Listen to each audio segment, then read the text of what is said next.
Terima kasih Tuan Speaker kerana memberi peluang kepada saya untuk membahas tentang Kementerian Sumber Asli dan Alam Sekitar.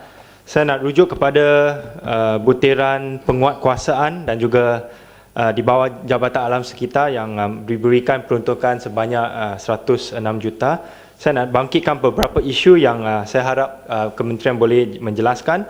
Pertama ialah tentang penswastaan kontrak untuk menilai dan juga menguatkuasakan punca pencemaran udara yang diberikan kepada sebuah syarikat yang dipanggil AMDS, yang ini juga telah dibangkitkan dalam laporan Ketua Audit Negara, di mana salah satu kritik yang diberikan oleh Ketua Audit Negara ialah bahawa third party ini ataupun syarikat yang membuat penguatkuasaan ini ada hak untuk supaya tidak memaparkan ataupun memberikan butir-butiran tentang pencemaran udara yang diakibatkan oleh pihak-pihak tertentu. Saya rasa Ketua Audit telah membangkitkan satu isu di mana kontrak itu dikatakan tidak menyebelahi pihak kerajaan tetapi membantu syarikat yang diberi konsesi ini untuk menyembunyikan maklumat yang penting.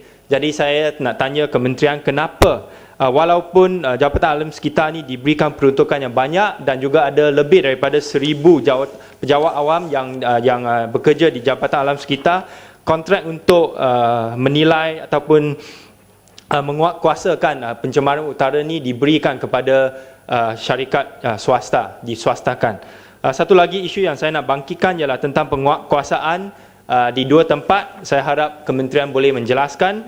Satu tempat ialah di Waste Transfer Station dengan izin di Taman Beringin Kepong, di mana saya dengan penduduk telah pergi untuk membuat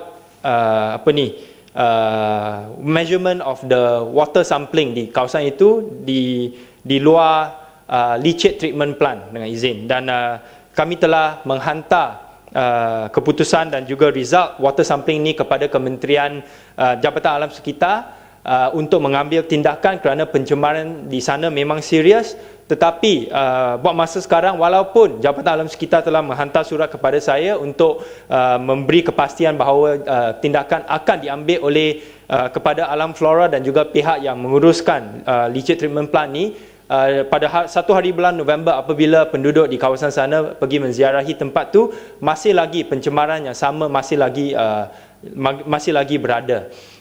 Dan isu yang ketiga yang saya nak penjelasan daripada Kementerian ialah tentang data-data pencemaran ataupun effluent yang di-discharge oleh factory-factory di sekitar Semenanjung Malaysia, di mana di kawasan saya di Belakong ada beberapa kali berlaku air terpaksa, di loji rawatan air terpaksa, proses terpaksa diberhentikan kerana pencemaran air. Dan saya telah dengan Kerajaan Negeri Selangor telah meminta Jabatan Alam Sekitar di Negeri Selangor, Alam Sekitar Negeri Selangor supaya memberikan data-data tentang pencemaran air oleh factory-factory di kawasan Sungai Langat, supaya Majlis Perbandaran Kajang boleh ambil tindakan yang sewajarnya.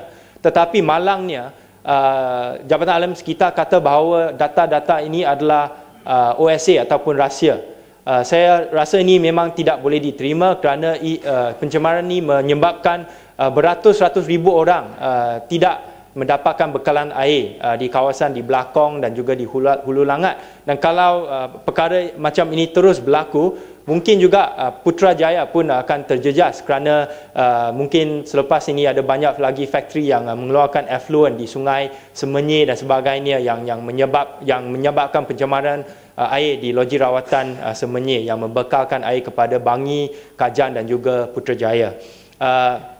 Isu yang terakhir sekali yang saya nak yang bangkitkan ialah tentang environmental impact assessment untuk Forest City dekat Gelang Patah di Johor, di mana sebelum ni Timbalan Menteri telah kata bahawa DEIA tidak perlu untuk land reclamation dengan izin di tempat itu, kerana land reclamation tu kurang daripada 50 hektar.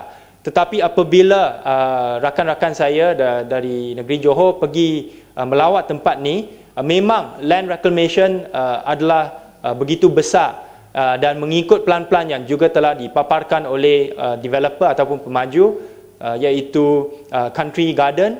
Memang ada banyak unit yang dijual di atas reclaim land ni. Saya pasti lebih daripada 50 ekar. Saya ada juga surat khabar The Age yang melaporkan bahawa land reclamation ni akan menjejaskan kedudukan Port Tanjung Pelepas PTP, yang mungkin akan menyebabkan kapal tak boleh masuk ke tempat itu.